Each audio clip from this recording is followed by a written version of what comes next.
Откако председателот на Тетовскиот совет им укажа на советниците да го почитуваат деловникот за работа, се разви дискусија за точките на дневниот ред. Во фокусот на денешната седница беше работата на јавното предпријатие Тетово транспорт, при што беа изгласани промени на автобуските линии, работното време и во продажбата на билети. Значи, за една точка, секој советник може да земе зборно 2 пати и реплика може да даде само една. Затоа, да го почитуваме тој деловник, ја им кажа на советниците за да личиме као совет. Потоа, за ова седница, значи, ставив на 9 точки за јавното предпријатие Тетово транспорт, каде што беа предлагани 3 нови линии. Имаше барање и од советнички групи кои што од мнозинство, па и од опозицијскиот дел, што бара да се стават уште линии, пошто имаше само 3 линии. Имаше и едно барање од Градинка Младост, значи барање до кај Министерството за политика за социјална политика, да, барање за 30 нови работни места со определено за една година, но од таму оние не најдоа одговори, затоа дојдоа кај нас као совет на општина Тетово. Дел од советничките групи излегоа со своји предлози.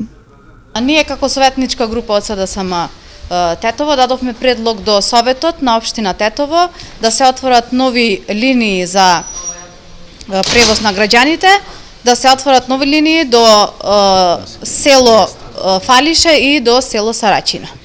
Јас побарав да се додадат 3 нови линии, и тоа Тетово Вејце и обратно, Тетово Бозовце и обратно, и Тетово Фалише и обратно. Бидејќи имаше некои укажувања дека нема финансиски средства за тоа, јас предложив да во идниот буџет за идната година на општина Тетово да се предвидат средства за купување на минибуси, за да може и граѓаните на овие населени места да можат да го користат јавниот превоз. Исто така предложив да во иднина, бидејќи има повеќе од една година и не се одржало посебна седница на советот за прашања од страна на советниците, предложив да има една посебна седница во идниот месец, или ако тоа не е во можност да се случи, да во секоја идна седница да се стави точка за прашања од страна на советниците. Значи, сакам да реагирам на изјавата на советничката од СДСМ дека предлогот за нови линии е нивни. Значи, ние тоа го дадовме уште на комисијата за комунални дејности како наш предлог, и тој предлог ќе биде во новата програма за 2023 година влезен во програмата. Значи, нема да се воведе на секој сат да оди автобус тамо, но ќе има во одреден период од денот линии.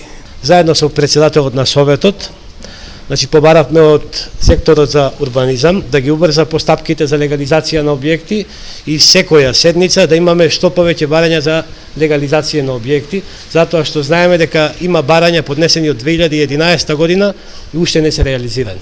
На дневниот ред на 6-та седница се најде и точка за доделување на финансиска помош.